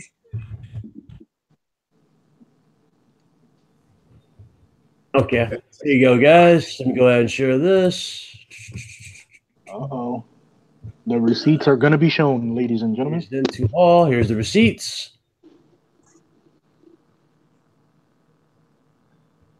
There you go. All righty. Now, I'm looking at a Kotaku article. It says Uncharted The Lost Legacy was at 1080p on the PS4, base PS4, and 1440p on the PS4 Pro. Looks amazing regardless of what PS4 you for Lost Legacy? For Pro. Bro, all I gotta say is... Well, yeah, if I'm not mistaken, the Uncharted came out. Uncharted 4 came out before the Pro. Base. Uncharted 4. Base PS4. That's for the base PS4. It didn't come out, bro. Hold on there, Craig, because I'm looking at an article that was posted November 11th, 2016. Naughty Dog details PS4 Pro enhancements for Uncharted 4 and The Last of Us Remastered, right? And it says here... Naughty Dog also broke down that the terms of the resolution Uncharted 4 Thief's End will be playable on PS4 Pro at 1440p resolution for those with a 4K display up from 1080p resolution. I'm pretty sure that was after the 4K patch, probably got a 4K patch. That's what the PS4 Pro and it launched in that month. And it also said too as well, it said that up from multiplayer for the title will also be enhanced to a full 1080p display compared to the 900p resolution available previously. So is Naughty Dog lying? So it might got a pro patch. There you go. Yeah, I see that right there. Might have got a pro patch. Then here's a Lost Legacy with it 1440p. That was the launch. So, okay. Well, if it's 1440p. Okay, there you go. There you go. We're showing people. Then receipts were shown. Yeah. Receipts were shown. There you go. This one is, let me double check it when it came out. I forgot about it. Yeah, because this was May. This is by Jason. This is on PlayStation Lifestyle Net. So and that was May of 2016. You said? Yeah, yours is November. Yeah. So yours Pro launched in November of 2016. Yeah. So this is the base. All right, that's correct. There you go, ladies and gentlemen. Receipts refunded. Sorry, Craig. That's fine. But we're unanimous on Lost Legacy. That is 1440p. Well, yeah, because that makes sense clearly because the game launched way after the Pro came out. Hey, Carlos. Yep. Got my text. Gotcha. All right, I stand correct. Oh, let me pull this down. You got the text back. You're welcome, everybody in the chat. I'm afraid I was trying to make us like a damn hero, but he says fuck. Hell, Dave, somebody's got it. Shit. And I don't give a fuck about the Pro, man. Well, no, because when he brought it up, and I was just like, wait a minute. I remember Naughty Dog coming out and making a blog about it on their official page at the time when they came out with the Pro patch update for Uncharted 4. Yeah, that's true. And I was like, wait a minute, Craig. Hold on. You were a fucking receipt. Got Pro patch, though. There's a lot of games that have not really got no crazy. What was I going to say? The Witcher just here go Luca. That L rough. Here she goes. Yo, shout out to Luca, man, in the chat, yo. Shout out to Luca, man. Yo, didn't Oh, yeah, Witcher that's 3, not Craig? Witcher 3 finally got the pro enhanced upgrade for the pro, didn't it? It's, I do not. I stopped following Uncharted 4 shit. After I beat it on the regular PS4. I forgot all about the pro shit. I didn't know they had a pro patch. That's fucked up. No, I think the pro patch for The Witcher 3 on PS4, I think Yeah. just recently came out, I think. Yeah, For the pro? a couple of days ago. Yeah, just recently. And even though I remember CD Projekt Red said, oh, yeah, we don't have any plans on ever doing that. Yeah, that's true. Well played, CD Projekt Red. Well fucking played. All I know Yeah, is they're still trying to, they're doing that. And I know, they did that patch without, and they're still doing the Cyberpunk game too. Yeah. All right. So the title says E3 expectations, high or low? Well, Sony, I'm going in high. Nintendo, I'm going in high. Microsoft, I'm going in extremely fucking low. Whoa. Whoa, wait, for Nintendo? Ouch. No. For Microsoft. Oh, they said Nintendo. Damn, that's No, Nintendo, I'm going in high. Because like I said, all they got to do is show off that Pokemon game and announce a release date, man. They're good to go. I don't think it's going to get a release date. Well, actually, it could have. I think it will. Yeah, it could. Because, more than likely, probably doubtful, but I mean, that's the dream. Yeah, it could get a release date.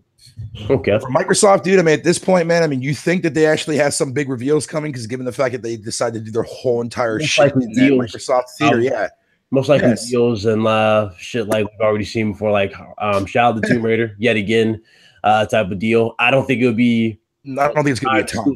Yeah, it's not gonna be time exclusive. It's dumb. No, because we already got the pre-orders up on the PSN store already for that game already. Yeah, so it's not gonna be time exclusive. What's gonna be is probably like what Sony does with a few games, marketing deals, content, like a few missions, probably.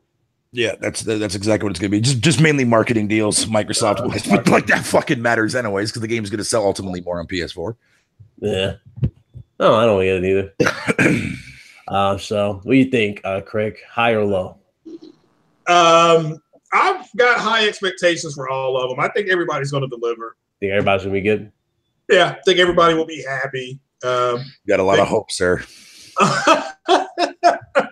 He's got high hopes. On the gamer couch, which is funny as hell. He was saying, there, man, he was praising Microsoft. They got a lot of shit. Yeah, I mean, they got nothing but it's like the movie. Which way is up? I mean, I think they'll be fine. I think Microsoft is generally confused by that statement, dude. Because like they're looking at up and it's actually going down. Well, I hope you're wrong. I think that they'll deliver. I mean, I think there'll be enough. I mean, it's always going to be people that complain. Bottom line, but I think bottom line is that they'll deliver. They'll deliver. They'll show their roadmap for the next 2.5 years. I know people are crying about that. Okay. So, to be fair though, if they do show a roadmap, at least it'll be something for at least the Xbox side to actually hold on to their platform for longer than a minute. Mm-hmm.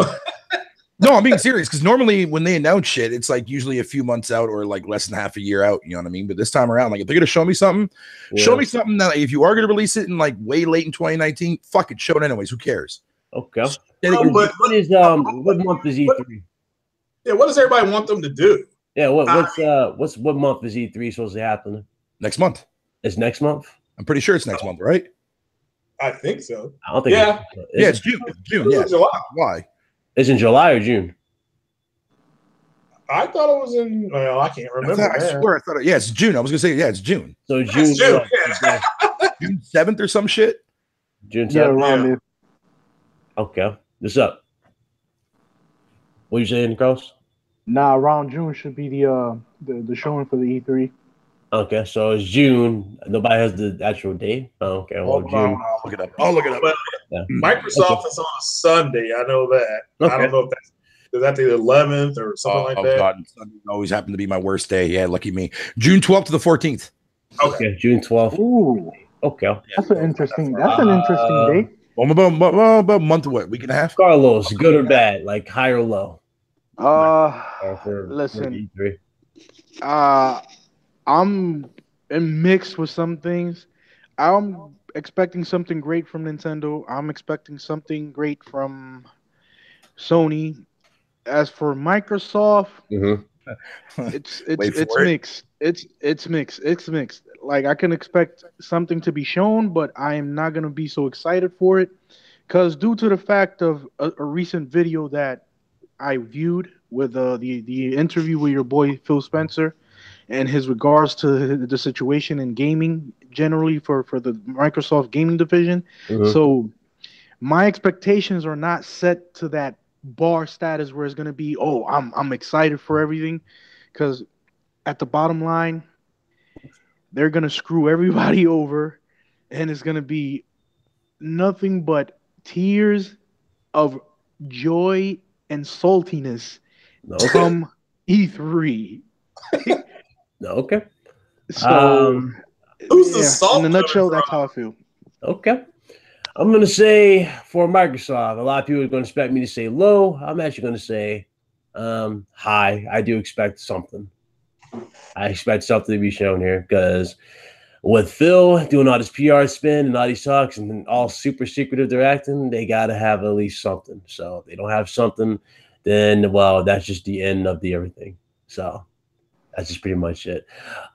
For when it comes to Sony, again, got high expectations because I want to see the gameplay of Ghost of Tsushima. I want to see the gameplay or more gameplay of Spider-Man, even though a lot of people don't want to see more of it. I do. I do. See more. Well, Yeah, I want to see more of that. I want to see more gameplay of The Last of Us. Or actually, no, we haven't even seen gameplay of Last of Us, so we're going to see the gameplay of Last of Us. We're going to see most likely the reveal or the gameplay reveal of Death Stranding. If not, they'll probably save that for the other Paris Games Week. So it's going to be some good reveals here. Definitely a lot to look forward to. Most definitely. Yeah. How long do you think the shows will last? Who you think I had the longest show versus the shortest show? That really depends on the competition. Like, for example, if Microsoft, like remember how Sony did their E3 last year? Just look how Sony's, look how Microsoft did their E3, okay? They had a bunch of games on there. They had a bunch of indies, and they were showing out the X. And it was like, okay, people were tired. They were bored. They didn't really like it. The biggest pop that they got was basically the damn fucking, what's that shit called? The fucking backwards compatible games, right? That was the biggest pop they got from the show. After that, a lot of people were underwhelmed with it. Sony pretty much showed their show, and most of the games was in the pre-show. Facts. You know what I'm saying? Most stuff was in the pre-show that could have been in the show. So really, it depends on one another, how long these shows are going to be. But most likely, usually it's an hour. They get like an hour, 90 minutes. Yeah, because there's a lot more going on behind the scenes. So yeah, that's what I'm thinking. You know, sadly, Sony didn't have enough apparently for an hour, so it was like 20 minutes. It was like 10 minutes for that intro for what was it? Uncharted. That intro with the water going down. Man. Yeah, they had that 10-minute going down with the water. After that, yeah. He came out for 5 minutes talk, and then literally the rest of the games was just like a few minutes. Now it's yeah. So you guys hear this rumor, man? Speaking of fucking when it comes to Sony-wise, because Sony's getting this game first. Final Fantasy VII, a rumor. Rumors spread that the Final Fantasy VII remake release is still a long way off. Yeah, we talked about that on the Gamer Couch.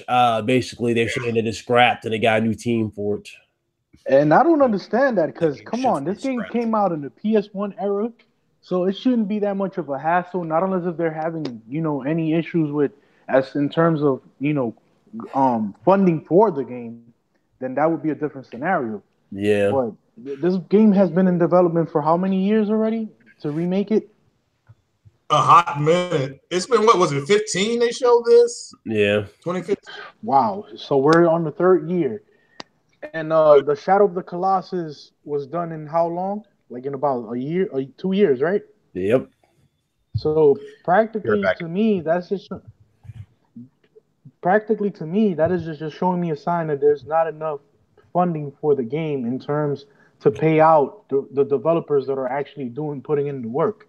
So they have to come up with a formulation where they can actually get some people to work on it and give them a right payout. Because people don't understand. These developers put in hours and hours upon hours of behind that computer screen to get this game done. And they actually camp out and sleep by their desk just to get it done. So it really is up to the, how, the money situation. Is there enough of it? Because I'm pretty sure they have enough money. They're just probably trying to cut profit in order to get the game going, to progress further. Yeah. Yeah, we'll just have to wait and see what they do because I know that drew a big cheer. That one E3 they showed it, so we'll have to wait and see. Yeah, maybe we get some news, solid news. So I'm excited about Anthem. So yeah, Anthem definitely is something I got to get on the PC. I'm playing it on the PC. Yeah, playing that full performance on that one because I just don't see it looking that clean on either console. I just don't see it. It's going to be a demanding game. That quality is going to go down because that's a lot of shit they're doing. It's very demanding. The mech suits alone, plus all that stuff like the targeting systems and all that shit. Yeah, that's a lot. Yeah, that's a GPU demanding game, and Titanfall has proven once again, especially Titanfall 2, that it is a very GPU intensive game. Yeah, and that CPU, man, that CPU is trash. So I mean, oh yeah. That CPU is trash. So it's trash. That CPU must be important. So everybody keeps talking about the GPU. Still your central processor. You know what I'm saying? You still need a good processor for all this shit.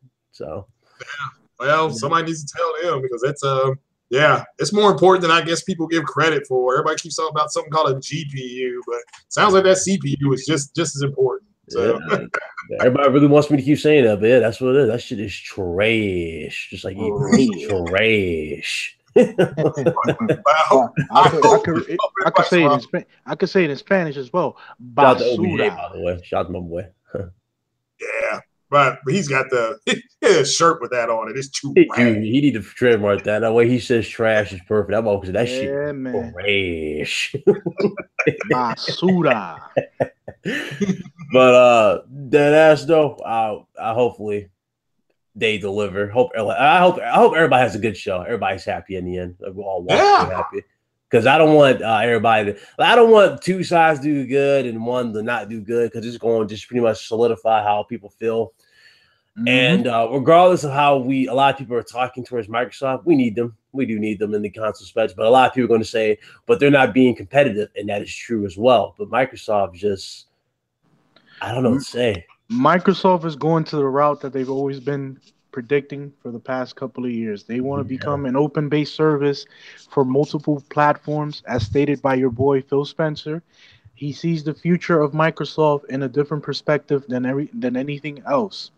And bottom line, with that said, man, like it's becoming more of a reality than a fantasy. Day by day, they're coming and implementing these little features that are going to be implemented to all platforms. First was PC. Now let's see if it progresses on to actual smart TVs or any other handheld form-based platform or anything. They're just trying to get the Xbox product, as in software-based product, out in the open for the masses. That's where their focus is at the moment. Yeah. As far as the hardware basis of what they're gonna go for, the X and the One S and the base Xbox One, they're gonna be there, but don't expect them to actually support it more than what their mindset is at. They're gonna show a little bit of support to it, but their main focus is games as a service. So and that's where it's going to be at. Tweeting about the WWE. I'm sorry, but Roman Reigns is trash. I don't know who that is, but I'll take your word for it. He's trash. I don't watch this. I guess, shit. Anybody else got anything else they want to add? Oh, we got a super chat here from Brandon Lewis. If Microsoft doesn't bring the competition back, do you think possibly Sega's new system might bring some competition back? Sega can always bring competition back with a new system. Like a lot of people love the Sega Genesis, right? That was just our childhood right there. Bro, Sega Master. If Sega has the damn funding, then yes, I think Sega can bring the competition because they already got games of their own. You know what I'm saying? Just especially a good Sonic, HD Sonic, done like a Sonic Adventures 2 exclusive to them. That's enough to get people talking. You know what I mean? They got the games. It's just they need the funding. So yeah, I think so. I really do think so. You know what I really want though, and a lot of people have stopped talking about this game, and it really does hurt, and it makes me look at this community as trash. But it's Max Payne. Yeah. No more talks of Max Payne. Max Payne just went goop. Done. Yeah, man. Nobody And I talked really about Max want. Payne after 3, and 3 was really good too. Yo, Max Payne was the 3 fucking truth back then, though. Yo, that Oh. part 3, the actual story behind part 3. It's not just the story; it's the way Fucking they crazy. like the drug or the drunken type of little flash type of thing they did on it too. Like, I don't know how they did that. Yo, and then the level of difficulty that it took for you to defeat the enemies, it was just epic. Old school difficulty. I'm like, damn, kids wouldn't last back then. That was the truth. My god, man. He couldn't last back then. That was the truth, man. That Max Payne broke a lot of hearts and a lot of controllers. It did. It definitely did. And it still is one of the best in games, period. Like, if you look at it on PC, oh my God. Oh, yeah. Oh my God. So I gotta, get back going now. Max Payne 1, 2, still the classic, the comic book, like, noir style, which I kind of wish they went back to be honest. Y'all don't miss the comic book noir type of style? Yeah. That's a great novel series. Yeah. Craig's like, nah, I don't care. I mean, those are great games. Those are 3 games that, I mean, those are the games that when you heard they were coming out, you took the day off. It was those type of games. We don't get that a whole lot anymore. So. Why the fuck would you want somebody from Canada or Mexico to make a goddamn game console? First of all, we gave bro. Queeber. We don't need a goddamn Queeber ass fucking console coming out. All right, motherfucker. Fuck that shit. Fuck that shit. God damn. Man, I'll tell you, that game still to this day has the most graphic opening and the most graphic, heartbreaking scene in gaming history. Oh, you know about Max Payne 1? Yeah. When you go home, you see your house is ransacked and vandalized, and you go upstairs and you hear your baby girl get shot. Yeah. That was just like, oh my God. Yeah. Brutal. That was. What if they was to bring back True Crime? You said what? True Crime. Streets of New York, Streets of LA. Yeah, that was another one. Lit, man. Well, didn't that other one that they did in Japan, or where he was like a cop, but he was supposed to be undercover? I can't think of the name of it. They did a patch for it. I do remember that. They have a patch for it. So, but what was the name of that game? But it was it was supposed to be True Crime 3, but but I can't remember the name of it. It was Sleeping Dogs. Sleeping Dogs, yeah. That started out, I think, as True Crime. And they switched it. Yeah, and then they changed it. Sleeping Dogs was really good, too. I was really good. Yeah, because he was like a cop, right? If I remember right, he was a police officer. Yeah, he's a cop, undercover cop, and he had to invade the Triad. That's what he was doing. Getting the undercover. He was undercover in the Triad, and you had to prove your worth to the Triad or some shit like that. Yeah. I mean, the game was good, but... Yeah. So, One particular character, though, I was heartbroken because I wasn't expecting to do him like that, but damn, he got shit near the end. About, you know what I'm talking about, Craig? What about like a character that you bonded with in the Triad? Yeah, that did surprise me. I was not surprised enough. That shit was like, damn. And then another classic that we probably all of us probably have played at one time, Time Splitters. Yes. Oh, I never played that. I heard Crytek. Fuck Crytek, man, for taking the rights of that game and then just sitting and doing nothing with it. Yeah. Who has the rights to Time Crisis? Yo, if they bring Time Crisis back, they bring who has the rights to Time Crisis? Oh, Crytek. Really? Yes.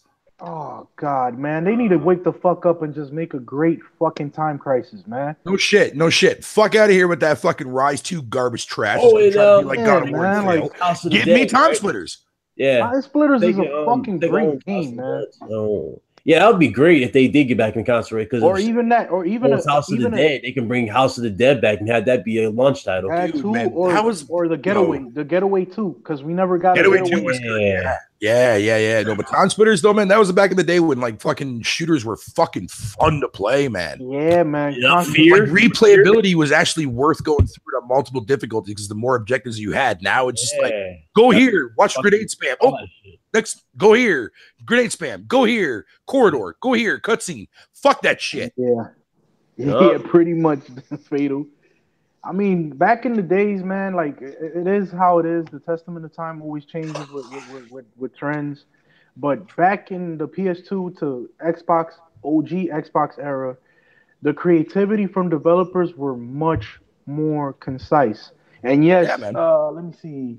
Black Digital was another Tiger, one. yes, Black. Black was a fucking great game. Yo, did anybody here play the actual Carlos? Did you play the spiritual successor, Body Count? Yeah. That shit wasn't that bad, dude. It just got overlooked because everybody wanted it to be black too, but man, it was a great. But it felt like black. It felt a lot like black, but the way the control was and shit. It had the same physics. Did you ever play the game Fear? Did anybody ever play the game Fear? Yeah, I still got Craig. I still got the original Fear that was on the 360. I still have that, and I still have the Fear 2 for the Xbox. Fear 3 was garbage. Part 3, Part 2 was okay. Part 2 was okay. Part 3. No, Part 1 was amazing. Yeah, I agree with that. Part 1 was amazing. Part 2 Part 3 was just like Part 3 was. Yeah, Part 3 was just like, nah, I'm good, bro. Fuck out of here with that garbage. Nah, it was out there, bro. Like I played the game, and I'm not trying to spoil it for anybody that hasn't played the game, but the ending is kind of messed up. How somebody gets raped. That's all I gotta say. Damn. Yeah, they made it a whole They lot. went up. They went a whole lot. A lot of old school classics. Manhunt 2. I'm actually surprised Left 4 Dead still has not gotten a sequel though. It will. Man. It's coming. Mark my words. Left 4 Dead 3 is finally going to break that fucking curse. I'll be happy if I at least see so much of a trailer at Microsoft's E3. Yo, every shooter should have Leviathan. Fuck that. Yeah, that would legit have me hyped if I saw at least a trailer of that.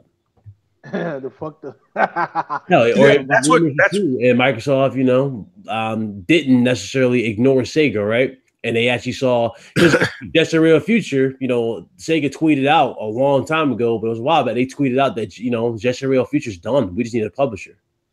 See, that's why Microsoft, what they need to do is, man, they like when they came out with like Gears of War, dude, that put that impact at the time. Yeah. Like, you know what I mean? Like that put Microsoft in a different place next to fucking like what Halo did, right? Like at first it was Halo, then it was Gears. This generation, nothing. I guess they tried to make Rise be that next big game for them. What would you rather play like back then? Would you rather play Halo or would you rather play Gears? I think a lot of people I'd rather fuck with Gears. Yeah, I like Gears more. Yeah. I especially when they first introduced the Lancer, with the chainsaw on it. Oh yeah. Oh hell yeah. I still remember Cliffy B cutting through the wall at E3 when he showed that. Yep. Dude, I'm telling you, Gears, when Gears dropped, dude, man, like that was like, yo, now I'm finally playing next gen. Yeah, like it's like because it took a while for that first year when the 360 dropped, man. It was a lot of ports, like Most Wanted was on there, and a lot of like shitty ass fucking Xbox original fucking ports came over. But it was Lethal, the damn Gears dropped was so dope. Holy fuck! I gotta ask you one. Do you guys ever play Frontlines Fuel of War? Frontlines? Yeah. No. Wait. You talking about that one that was supposedly supposed to be like a fucking when they came on the 360, right? That Frontlines. Yeah. Yep. Well, that game was fucking horrible, dude. that game was like the equivalent to like Haze on fucking PlayStation. And everybody's like, "Oh, Haze is gonna be the Halo killer." Then everybody fucking played that game and it was utter garbage. Fucking Frontlines, Fuel of War. I still have it in my house. Yo, Frontlines Fuel of fucking of garbage, man. That game was fucking horrible. That's fucking horrible. I still have a copy of it. Yeah, I remember. Oh, I'm pretty sure my chat don't remember this, but I know y'all probably remember this too. It's from the PS2 and the OG Xbox. Y'all remember the Warriors? Oh God, hell yeah, dude! One of Rockstar's finest remaster the Warriors and fix the camera for the 2-player. Not only that, it was lit on the PSP when you play it on the PSP. That shit was fun to play. Oh, that was so lit. I still remember running from the hi-hats. Remember with Chatterbox? Yeah. Yo, it's funny every time I'm the king of the. Here's the thing, though, Carlos. Get this right. Every somebody talks about Spec Ops: The Line, it's like, bro, I wonder how many of those people that actually really enjoyed Spec Ops: The Line for like its amazing narrative perspective. How many motherfuckers actually remember playing the original fucking Spec Ops back on the PS1? Bro, I played. I fucking played every one of them, dude. Those games were crack, bro. Every single Spec Ops, bro. I played every Spec Ops. I played every fucking Soldier of Fortune. Soldier of Fortune was good until that one came on the 360. That one was fucking garbage, man. Yeah, that was that. I'll take it even way further. You remember the first Rainbow Six on the PS1? Oh hell yeah, dude! Classic, classic. God, hard as fucking cock knockers, man. Yes. God damn, it was good. Yeah. Oh man, this is what people don't understand, man.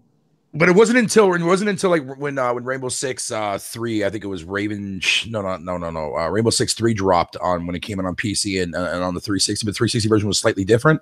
Yeah. Not the 360, sorry, OG Xbox. That's when Rainbow Six got its highlight. But then when Vegas dropped, Rainbow Six Vegas dropped last generation, man, like that's when Rainbow Six like really embedded itself into like the Tom Clancy fucking games, and now dog shit. Yeah. Even though it's very popular, like online, it's a very popular online game. So. Guar was amazing for this time, dude. I remember the first time when I popped in Guar, dude. I was like, dude, what the fuck is this? This game's incredible, dude. And then now I play fucking, Ghost Recon Wild Sluts, and that game is just fucking horrible. Yeah. That shit so bad, dude. Fuck Wildlands, man. Wildlands can get out of here and my fucking wild, smelly cunt. Fuck that game. Even that game where when Wildlands, when the DLC with Sam Fisher, and you got to be stealthy to go in there, and it's like, well, the game is not stealth based. It's hard as hell. Yeah. It's a stealth-based game. You should be able to surprise somebody and take them out. And Vanquish, doesn't it have a sequel that's coming to Xbox? I heard about that, but I doubt it. Yeah, okay. Well, I played the first Vanquish. I'm be honest with you, I'm not trying to be funny, but I really did thought that game was trash. No, that game is completely underrated, dude. I didn't like it. I don't know why. I don't know if it was just the fact that you slid around so much, or the fact that I don't know. It just felt like my guns didn't do much. You know what I'm saying? They didn't do much damage that they were supposed to. Mad World on the Wii is what really broke out Platinum Games for Platinum, dude. Yeah. Well, Bayonetta technically did, but I mean, whatever. Far Cry. Y'all played Far Cry. Y'all enjoying Far Cry? Far Cry, the first, I enjoyed 1, 3, 4 sucked the chode. Fucking Primal never cared for it, and 5 looks like mediocre garbage. Oh damn. Oh, I'm sorry, dude. I don't mean to be so harsh towards a lot of these modern games, man, but a lot of these modern games are not that good.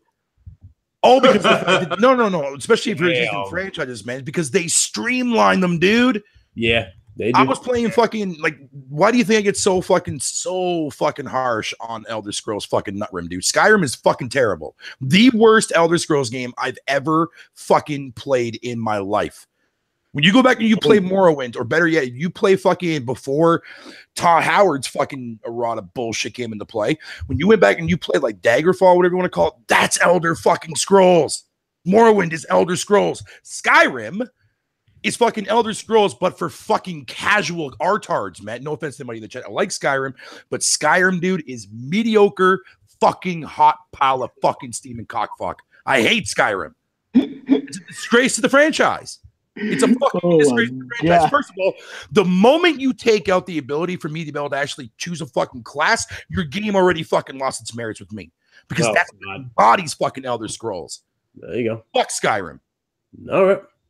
Well, we're going to end on that note. Sorry, I apologize. Ladies and gentlemen, thank you so very, very much for joining this RGT podcast, episode 11. I had an absolutely great time. Episode was definitely lit. Shout out to everybody that's on the panel, everybody that's here. If you guys enjoyed the stream, make sure you hit that like button before you guys leave. I appreciate that a lot. Does help the channel grow, gets the podcast out there. Let's go and get to these outros, man. Go ahead, Carlos. Hey, man. As always, we're here to have some fun, talk about games, and most importantly, treat each other like brothers and sisters that we are.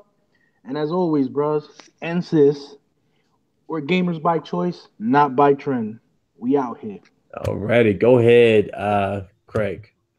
Wow, thanks for having me. Had a great time talking the games. And, we'll jump back in my Mass Effect 3 and retake Earth and save the day. Yeah, stop around, eat the cheese steak, and go back to God of War. There you go. Well, I'm waiting on Detroit. I gotta give the God of War a break. I got Michelle, man. God of War, great. That's a great game. Oh yeah. Go ahead, Fatal. Even though you ended the damn stream with such anger.